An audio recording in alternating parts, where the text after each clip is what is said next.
I took a deep dive into Pep Guardiola's coaching methods and found a lot of amazing things, and there is a couple of things I dislike which I will show you later. First, let's look at these stats from the 2015-2016 season of Manchester City. These are matches played, starts, overall minutes, goals and assists. Can you tell from these stats who was playing as a leader in attack? If you pick this person, you're correct. Now let's look at these stats from the 2020-2021 season from Manchester City. Can you tell from these stats who was the leader in this attack? I bet the numbers would say it's this player, right? Well, actually the top goal scorer for the 2020-21 season was Ilkay Gundogan, a central midfielder who played lesser minutes and had lesser stats than two Man City players in Raheem Sterling and Gabriel Jesus, who were playing more up the field than Mr. Gundogan. The first stats I showed are from a pre-Guardiola's Manchester City, and the other stats are from Guardiola's second season in charge of Manchester City. But it's fair to say nobody would expect a central midfielder to score so many goals. But in the Guardiola team, it's a little bit different. Talking about different, please take a look at these two clips. I'll explain shortly why they are important. Now Perenara, Dag, Barrett puts his foot down, Leonard Brown, Barrett gets it back, lovely pass back to Perenara, oh he slipped a sensational pass.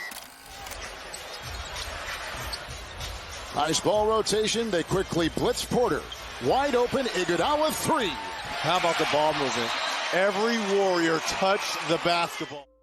Whether you know basketball or rugby, there is something in common in both these clips, and that is ball movement. You see, Pep Guardiola does not want the responsibility of the goals to rest on one player's shoulders, which is the reason why his players always share similar stats.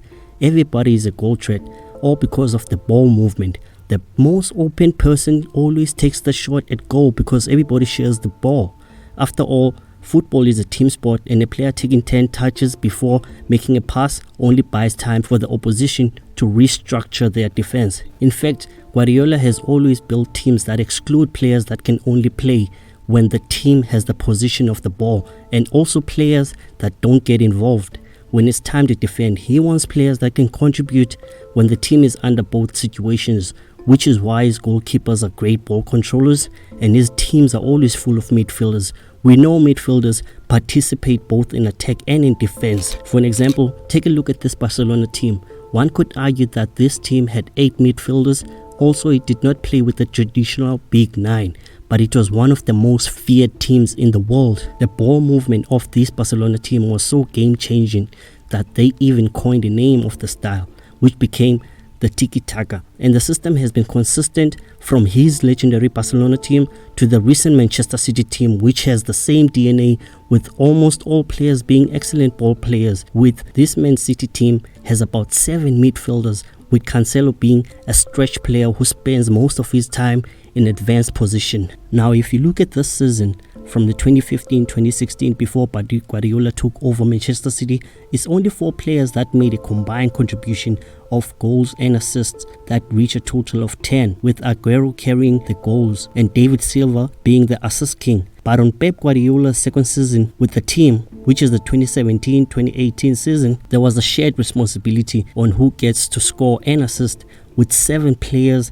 that made a combined contribution of goals and assists that reached 10, whilst also reaching a record 100-point barrier in the EPL. This playing style was also consistent with his Bayern Munich team, which won the Bundesliga in record time during the 2013-2014 season. Also, his 2011-2012 Barcelona team has similar stats. Obviously, Messi will be Messi, but the rest of the team had similar stats and shared responsibility both on goals and assists, which is quite impressive. But I do have a small dislike for this style. Not long ago, Guardiola became the first coach to be a 9-time semi-finalist in the Champions League with 3 different teams. Clearly from that we can see his tactics are not outdated, but my dislike is the exclusion of the traditional 9. I could even argue that in a Pep team, there has never been a player that resembles a Peter Crouch. Yes, he did coach Zlatan Ibrahimovic for a bit, but I don't think he pushed for that transfer, which is why Zlatan Ibrahimovic spent only a season at Barcelona. The only players with height in the Guardiola team seem to be only defenders and goalkeepers, even though the game has to evolve and move forward. Players like Romelu Lukaku are casualties of this new style being played.